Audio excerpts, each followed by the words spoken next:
Hey guys, what's up? I wanted to make a video real quick because I just finished Resident Evil Revelations, and I know people are gonna be like, "But that game's old." I just played it. I started playing it Monday morning or Sunday night, and I finished it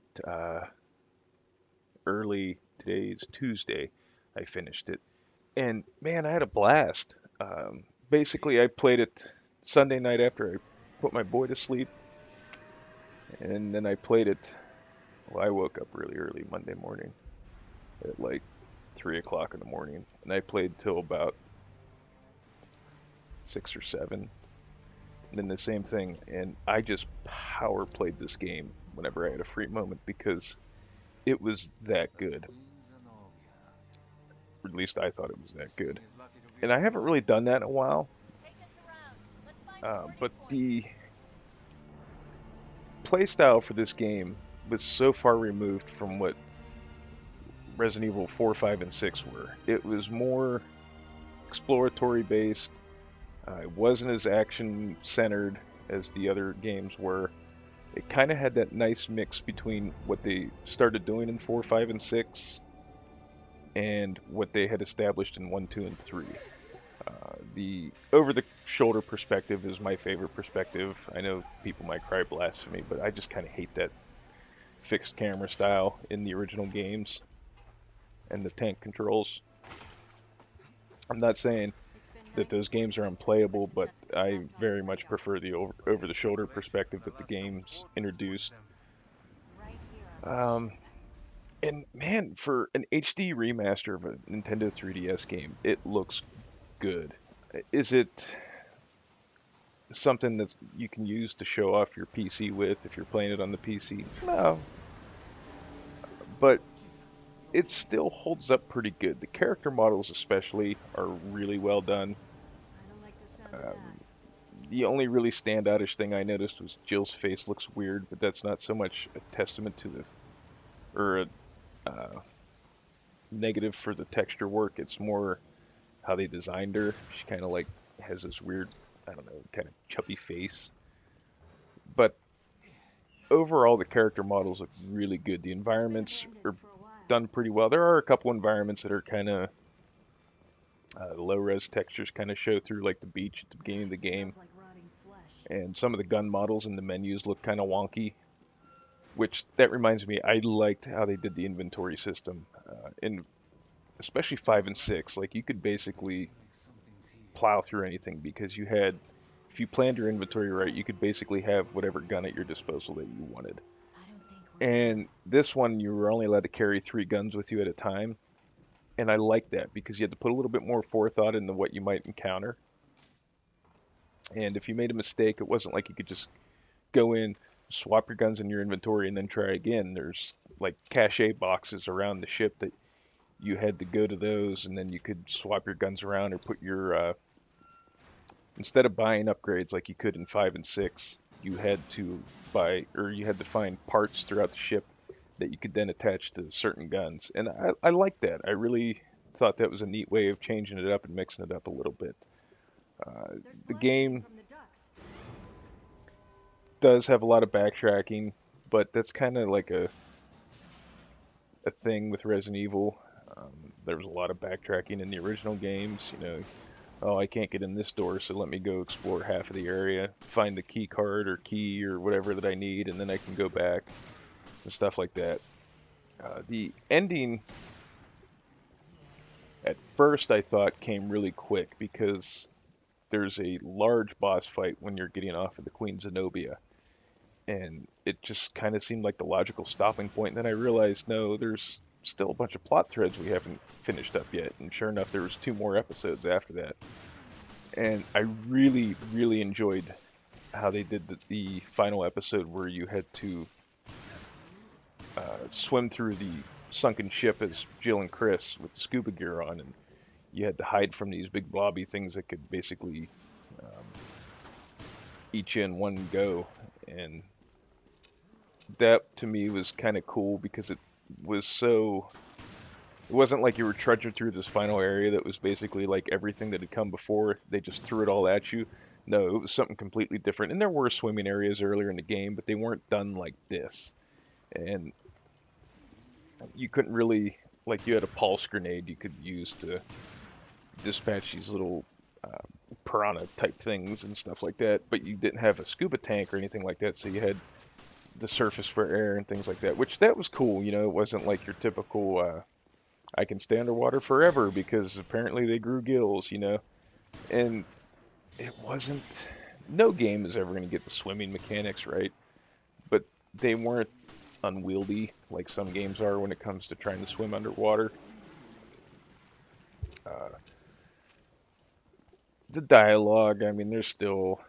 It's a Resident Evil game, so it's a given that there's going to be some cheesy ass dialogue here and there. It happens. There's nothing you can really do about it, I guess. I don't know if they're doing it on purpose because that's like their shtick with, you know, the whole like in the first game you had the Jill sandwiches line and stuff like that.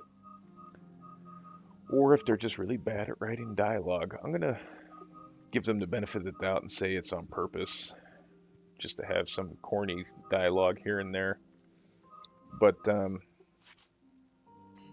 some of it did kind of fall flat, mainly because even though they are notoriously bad at dialogue, they always usually get good voice actors, at least in the later entries in the game or series. But even in this game, some of the voice acting fell a little flat. But it is what it is. It doesn't detract from the overall experience. And if you're someone who has played enough Resident Evil games, you're just kind of like, it's par for the course. The story wasn't terrible. It was got kind of convoluted at the end. There was a lot of double crossing going on, but I kind of liked the insight into the BSAA that the story gave, and it kind of it wasn't real. I mean, you had a clear-cut bad guy, but there was a lot of characters that had these morally gray areas, which I thought was kind of cool and kind of a nice change of pace. However, there are three characters, Parker, Keith, and Quint, which are all basically new characters for this game, that at various points throughout the campaign, you get the idea that they may not survive the events of the game. Only you come to find out that they all survive. And that I kind of thought that felt cheap because it didn't feel like there was any weight to what happened, especially with the O'Brien character, because he made this gamble to try to catch the director of the FBC and show that he was a criminal, but there was no repercussions for his actions. I mean, he resigns at the end of the game because he accepts that, or he owns up to the decisions that he made. But it's like, okay, they have him resigning and basically saying like, I fucked up. But like, what did he fuck up? Everybody survived, you know? The only character that died was an inconsequential character that you never even actually met when she was alive. And other than being double crossed, you know, nothing really terrible happened. But all in all, I thought it was a pretty solid experience. It's the first Resident Evil game in a long time that I felt compelled to play because I enjoyed the experience and I kind of wanted to see where the story was going. I got something. Resident Evil 6, I liked it for the gameplay, but the story was stupid. Give me a sec. And the other thing that really set this game apart for me was I thought that the enemies were visually very interesting. You know, they were basically mutated sea animals, most of them, because they were Veltro was experimenting on the using the T Abyss virus to experiment on sea life because they were going to disperse the virus into the world's water, and I thought that was kind of cool. It made for some visually interesting creatures that you had to fight. You know, which was something that was kind of lacking in Resident Evil 5 and 6 because you were basically fighting humans. So it was nice, and even the bosses were fairly interesting. You know, you had what I think was a whale at one point in time, but you're not quite sure what it was. Whereas the other This is games, you can not basically good. tell what the creature was before it mutated. And you know, Resident Evil 6, especially outside of like the Ustanok and Simmons turning into a T-Rex and Brundlefly, didn't really have like these huge memorable. Actually, those are really the only bosses I can remember off the top of my head. Especially Brundlefly, but that didn't make a whole lot of sense why he turned into that, but whatever. Um, you know, and there was sections where they brought back the hunters from the previous games, but they weren't real like fast moving enemies. They had some of the characteristics of the enemies that you fought in 5 and 6, where, or even 4, where if you shot them in an area too much, they would cover that area up if they had like a seashell arm or whatever. They would protect themselves, and you kind of had to rethink your strategy a little bit to dispatch the enemy. But it was interesting how the creatures were. I thought it was cool because they were similar enough that you knew basically what to do, but different enough that it kept it interesting. And that was something that kept the plot, or the, not the plot, the gameplay going a little bit more. A couple times though, stuff kind of felt contrived. Like when Parker gets injured, he can't walk real good, and Jill's carrying him, and the ship's sinking, and you're trying to make it through the ship to get off and get onto a helicopter so you can escape, and Chris is just standing there. And dude punches a boulder in Resident Evil 5, but he can't carry a human and let Jill do the fighting. You know, I didn't understand that. Plus, like any of the last 2 games in the main series go, you do have an AI controlled partner through every part of this game, and they're just as dumb as the AI controlled partners in the other games. There was actually a segment where I had an enemy attacking me, and Parker stood there with his thumb in his ass. So if they're going to continue with this route of having 2 characters at all times, they really, really need to work on their AI for your partners. Character-wise, I liked Parker. I thought he was a nice, he was a likable character, which was good since you were with him for most of the game. O'Brien was interesting. I kind of felt bad for the guy at the end, but like I said, I mean, the story like shoehorned him into this like retirement because he was owning up to his mistakes. That really, like I said, there was no real consequences for his decisions. Keith and Quint kind of came off as stereotypes, the stereotypical nerd and the stereotypical black dude, but they were fun compared to the real stoic and serious characters in the game. I didn't like Jessica that much because, I don't know, she just, like in the, there's an area, and I forget where you're at, but it's cold and snowy, and you're in these mountains, and her and Chris are walking around, and she's got like, looks like fucking Daphne from Scooby-Doo. And she's bitching about the cold, and Chris is like, "You should have wore your thermal underwear." And it's like, oh my god, these lines are so bad. But like her character was just written really bad. I've got something. Like she's overtly flirtatious with Chris, and Chris is like so oblivious to her advances that, What is this? well, he's either choosing to be oblivious to her advances, or he is actually that oblivious to her advances. Either way, it was kind of weird. Um, I don't know. It just didn't really stand out to me, and like, oh, haha, I see what they're doing there, or anything like that. It just kind of felt dumb, you know. But Well, we did all we can. I don't know. It just didn't really make a whole lot of sense. It would have probably made her turn at the end Huh? It's the emergency. a little bit more impactful if Yeah, it's me. maybe they had Chris kind of reciprocate some of the flirting that she was doing, Yes, that's fine. so that I'll take when it she from does double cross everybody, there's a little bit We'll have more to speed oomph things to up. it there. But the fact that like even the Starting characters like now. kind of really didn't seem like they gave a shit about her, except for Parker. Good. It just Get didn't to come it. across as impactful as it could have been. Jill, Parker, But you two are you still know, on the case. What at the happened? same time, I got to keep in mind Lost we're talking about a contact with game that was Chris and originally a Jessica. handheld game, so I Well, don't know how much Oh.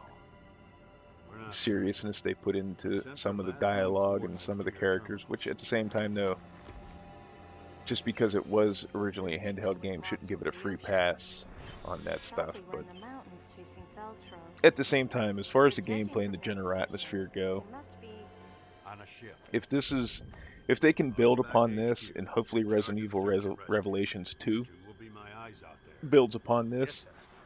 and that's how they go with, like, in Resident Evil 7, I would be perfectly fine with that because I'm kind of tired of like the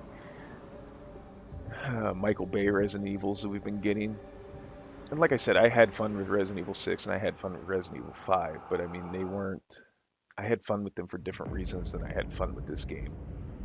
This game, having the more confined areas of the Think ship, these things got to Chris and it Jessica? felt claustrophobic, it felt creepy, and I the hope slower not. pacing really added Hey, to it. Kind of no gave one's it that saying Chris is haunted dead. house survival horror Alright. feel that Then let's the find him games had already. been missing. So hopefully they find a nice Chris! balance between the two Chris? for the next main entry in the series. And we'll see where they go from there. Before I forget, too, I want to talk about the What raid is mode. this? The raid mode was kind of like this game's version of Mercenaries, but instead of killing enemies in an allotted amount of time and then collecting little time boosts and stuff throughout the level, basically you're given a section of the ship, you have to make it from beginning to end, and you don't, from what I gather from the couple levels I played, you don't actually have to kill all the enemies, you just have to make it to the end alive. But you get bonus points for killing the enemies, all the enemies in the map, and then you can use points to buy weapons, weapon parts, and replenish your consumables, which is cool. I like that. I don't have a problem with Mercenaries, but Mercenaries never really kept me invested because it just kind of felt like a pain in the ass at times with trying to manage killing enemies, trying to collect time, and then, you know, the inevitable chainsaw guy shows up and you're trying to dodge him, collect your time pieces, get your bonuses and all that stuff, whereas this game, with the raid mode, I was able to concentrate more on just killing enemies, getting some points, and making it through the area. And I like that. They do get increasingly harder. You level up. I'm not sure what leveling up really impacts at the moment because I only did a couple levels and I'm only like level 2 or 3. But it's enough to keep me going. It did kind of mess with me at first. I thought maybe there was something wrong with the renderer when I played it because, like, this dude here, he's like 12 feet tall, and then you'll go into a room and you'll fight. There's enemies that are like the normal sized variations of the enemies, and then there's ones that are like midgets and stuff. It was weird, but I'm gonna definitely dive into that some more a little bit and see how that goes.